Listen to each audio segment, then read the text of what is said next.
pa naman po tayo sa Cagayan de Oro. PhilFIDA nagsagawa ho ng livelihood skills training sa Cagayan de Oro City. Ay detalye naman po kung niyan si Kokoy Medina ng Radyo Pilipinas, Cagayan de Oro. Radyo Pilipinas Report.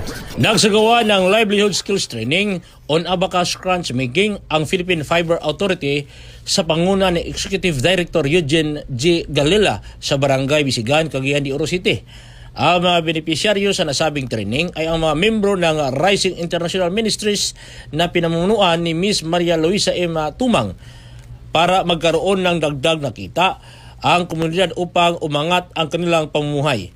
Ang mga benepisyaryo ay tinuruan sa paggawa ng abacus crunches gamit ang mga tanim na abaka mula sa ating bansa. Ang nasabing inisyatiba ay isang patuloy na pangako ng Philippine Fiber Authority na palakasin pa ang livelihood sa mga komunidad at mapalawak pa ang oportunidad sa ating fiber industry. Ito ay isa ring suporta sa direktiba ni Pangulong Ferdinand R. Marcos Jr. na paunlarin ang mabuhay ng mga Pilipino sa pamamagitan ng pangmatagalan ng mga interbisyon para sa pag-unlad. Para sa Bagong Pilipinas, Kokoy Medina, Radyo Pilipinas, Radyo Publiko, Cagayan de Oro City.